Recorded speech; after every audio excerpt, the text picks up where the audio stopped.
My name's Tasha, and let me tell you about how my world used to be before everything flipped upside down. Back when life was just Dad, Mom, and me, we lived in a big old house with more rooms than I bothered to count. It was peaceful, you know, the kind of place where laughter filled the halls, and there was always some sweet smell wafting from the kitchen. Mom was the heart of our home. She'd wake up singing, her voice floating up the stairs. "Tasha, rise and shine, sweetheart." I'd drag myself out of bed, grumbling like any teenager would, but her bright smile over pancakes made it worth it. Dad, he was the cool one. Always had a joke ready to lighten the mood or a story about his younger days. "When I was your age, I thought I could conquer the world with just a guitar and a bad haircut," he'd say, and we'd laugh, knowing he'd done just fine with a business suit and a level head instead. Life was good. More than good, actually, it was perfect. But as they say, all good things have a way of ending too soon. When Mom got sick, it was like our little paradise started to crumble. I remember the day she told us. We were sitting in the living room, the TV was on but no one was watching. "I have some tough news," she said, her voice steady but her eyes betraying her fear. "Cancer." That word hit me like a ton of bricks. Dad reached for her hand, and they shared a look, a silent promise that they'd fight it together. The months that followed were rough. Hospitals, treatments, Mom losing her hair, but not her spirit. She'd joke about saving money on shampoo, trying to make it easier on us. But I saw the tears she thought she hid, heard the worry in Dad's whispers when he thought I was asleep. The day we lost her, everything changed. Dad and we tried to hold on to each other, to keep the pieces of our shattered family together. "We'll get through this, Tasha. We have to," Dad would say, his voice rough, the bags under his eyes getting darker each day. A year later, Dad brought someone new into our home. Victoria. She was like a whirlwind, sweeping in with her perfect hair and sharp clothes, taking over everything Mom had left behind. The first time I met her, she looked me up and down, a smirk playing on her lips as if she'd already figured me out. She walked around, touching Mom's things, rearranging the furniture. "George tells me you're quite the student. I'm sure you won't mind helping out more around here, now that I'm taking care of things." I remember feeling my fists clench at my sides. Help out? This was my home, not some boot camp she could run. But for Dad's sake, I bit my tongue. "Sure, I can do more." Dad seemed to shrink a bit more each day, his laughter not as loud, his stories not as frequent. He was trying, though, for the sake of what he called moving forward. I wasn't so convinced. The new house was twice the size of our old one, and with that came twice the work. The first day we moved in, Victoria was already barking orders, her high heels clicking menacingly on the marble floor as she directed the movers. Once the movers left, she turned her gaze on me. "Tasha, I expect you to take care of your own space. I won't have time to clean up after you." I was leaning against the doorframe, watching her. "Got it," I muttered, already dreading the long list of chores I knew she'd pile on me. "And dinner should be ready by 6 each evening. I assume you can handle that?" There was a challenge in her voice, like she doubted I could boil water without burning it. As the days turned into weeks, the house felt less like home and more like a fancy prison. Dad was out a lot, trying to keep his business afloat, which left me alone with Victoria and her endless list of demands. "Tasha, the living room is dusty. Tasha, the silver isn't polished. Tasha, did you forget the dry cleaning?" It was relentless. One afternoon, Dad finally noticed how tense things had become. He found me in the garden, pulling weeds with more force than needed. "Hey, Tasha, you've been quiet lately. Everything okay?" I threw a clump of weeds into the bin, wiping sweat off my brow. "Just tired, Dad. This place is a lot to keep up with." He looked around, his expression growing thoughtful. "Yeah, it's a lot for anyone. Maybe I can talk to Victoria, see if we can hire some help." I almost laughed. "Good luck with that. She thinks I'm her personal maid." Dad's face hardened slightly, something I hadn't seen in a while. That's not what I intended when we moved here. I'll handle it, Tasha. You shouldn't have to carry all this weight. But despite his good intentions, conversations with Victoria seemed to go in one ear and out the other. She'd nod, smile that tight-lipped smile of hers, and then it was back to business as usual. Tasha, the hedges are overgrown. Tasha, the guest rooms need fresh linens. It was exhausting, trying to meet her standards. But it made me stubborn, too. I wasn't going to let her break me. I'd do the work, keep my head down, and count the days until I could leave for college. The thought of getting out, of finding my own space where no one could tell me how to mop a floor or when dinner should be on the table, that kept me going. But finally, the day came. I was off to a place where my stepmother's voice couldn't reach me, a city miles away where I could start fresh. I packed up early that morning, each suitcase feeling like a brick in the new foundation I was laying for myself. Dad came out to see me off, his face trying to smile, but I could tell he was torn up about it. Tasha, are you sure you've got everything you need? Dad asked, looking over the pile of bags and boxes. And you'll call if you need anything? Remember, the money for your rent and books, it'll be in your account. Check it when you get there. Dad, relax. I'll be fine. I'm just going to college, not Mars. I was trying to keep it light, to make this easier for him, but my own heart was hammering in my chest. The freedom of living alone was everything I thought it would be, and more. My apartment was small, but it was mine. No one to tell me to clean up, no one to report to, just my own space. My classes were tough, but I was tougher. I was determined to make the most out of this opportunity, studying hard and keeping my grades up. It wasn't long before I realized that living on a tight budget wasn't as easy as I'd thought it would be. Money was always on my mind. I didn't go out much, didn't see the point in blowing cash on parties when I had a goal in mind. Instead, I picked up a part-time job at a local cafe. It wasn't glamorous, but it was income, and every little bit helped. One evening, my coworker, Mike, caught me counting my tips for the third time. He leaned against the counter, a smirk on his face. What, you trying to make those bills multiply by staring at them? I rolled my eyes, shoving the cash into my wallet. Just making sure I got everything.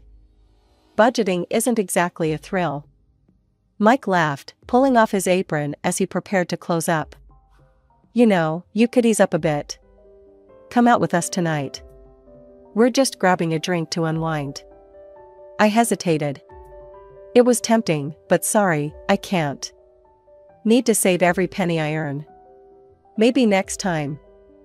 I was here to build a future, one where I'd be financially stable enough to never have to rely on anyone, Victoria or otherwise. I wanted to save enough to buy Dad something nice, something to show him how much I appreciated everything he'd done for me. Just when I thought I had my life at college figured out, everything started to unravel. It began with a call that I never saw coming. Victoria was on the other line, her voice cool and detached as she delivered the news that would turn my world upside down. Tasha, your father's hit a rough patch financially, she said without a hint of sympathy. We're tightening belts around here, and, unfortunately, this means we can't send you money for your rent anymore. The line went dead before I could protest further. I was stunned, the reality of my situation slowly setting in. No more money meant no more apartment on my own, no more safety net. I had to act fast. I explained my situation to Jenny, my college friend and classmate. She was as kind-hearted as they come, always ready to lend a hand or an ear, whichever you needed more. Tasha, that's awful. Look, why don't you move in with me? We could split the rent, and it'll be cheaper for both of us, she offered, while we were studying in the library. Moving in with Jenny was a breath of fresh air during a suffocating time. We shared costs, which made life somewhat more manageable, but just as I was adjusting to this new normal, another blow came 6 months later. Victoria messaged me on a social network this time. No more money for tuition either. Your father's situation hasn't improved. You need to stand on your own now. Reading those words, I felt a mix of anger and despair. My savings were meager at best, eaten away by bills and necessities. I tightened my budget even further, cutting down on everything non-essential, especially food. Meals became smaller, more about sustenance than enjoyment, and my clothes started hanging looser on my frame. One evening, Jenny knocked on my door, her arms laden with grocery bags. She must have noticed my weight loss. "Hey, I picked up some extra stuff. Made too much dinner, too. You should come eat with us." I peeked out, seeing the warm light and smelling the food from the kitchen. My stomach growled, but I shook my head. "Thanks, Jen, but I can't. I need to save every penny. I've got to pay for tuition somehow." Jenny frowned, setting her jaw stubbornly. "Tasha, you need to eat. And you're not paying for this, okay? It's just leftovers." I wanted to argue, to maintain that thread of independence I was clinging to, but another growl from my stomach betrayed me.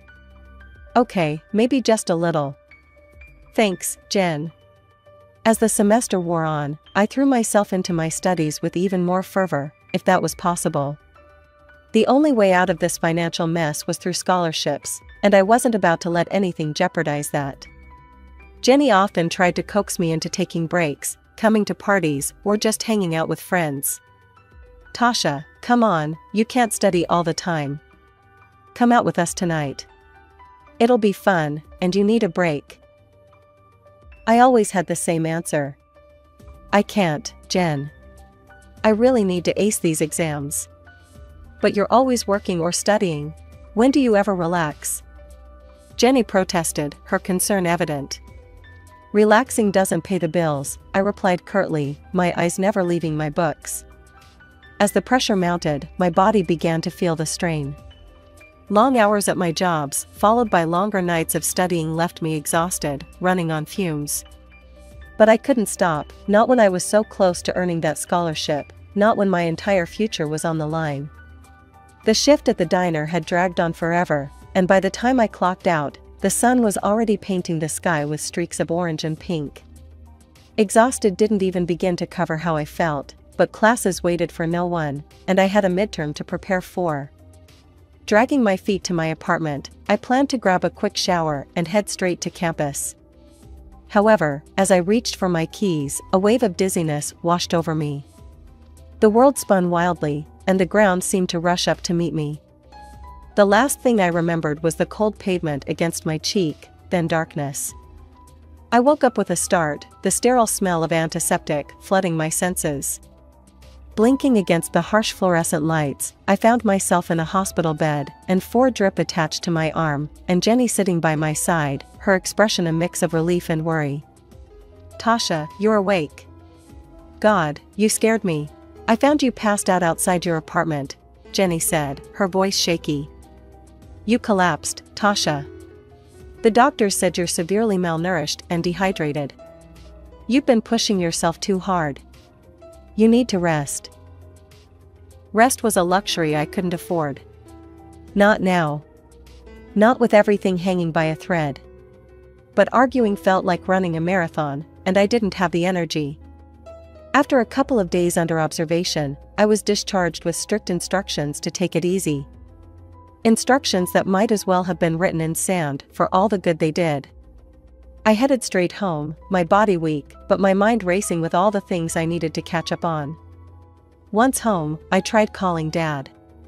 I needed to hear his voice, to tell him what happened. Maybe, just maybe, he could help. But the calls went straight to voicemail. Frustrated and feeling more alone than ever, I dialed Victoria's number next. She picked up on the 3rd ring. "Yes? It's Tasha.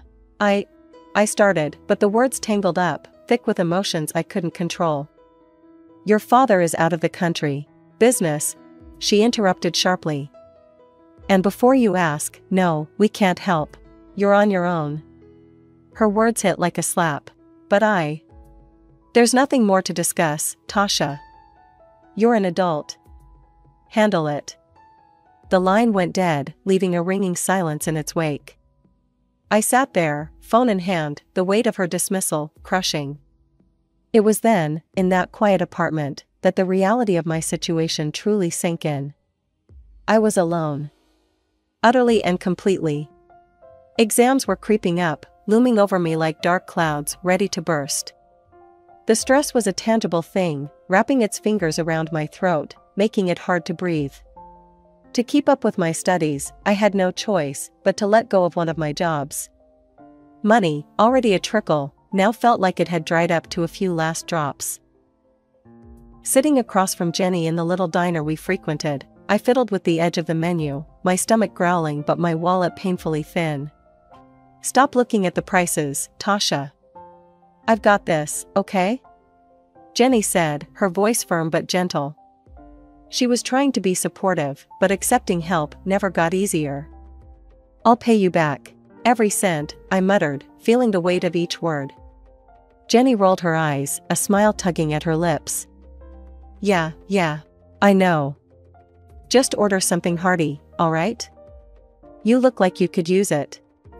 Reluctantly, I ordered the cheapest meal, my pride aching with every word. But Jenny was right, I needed the energy, especially now. As the exams rolled in, one after the other, I poured everything I had into them. Nights blurred into days, textbooks and notes scattered around me like a fortress. When the results came in, I couldn't believe my eyes, straight A's. A tuition bonus followed, a small but significant light at the end of a very dark tunnel. I should have been over the moon, but all I could do was collapse into bed, my body and mind shutting down from sheer exhaustion. I slept for days, missing calls and messages, the world moving on without me. One night, wrapped in the solitude of my small apartment, I dreamt of Mom. She was in our old kitchen, humming a tune, her smile warm and inviting. "Tasha, come here, sweetheart," she called, her voice a soft echo of better days.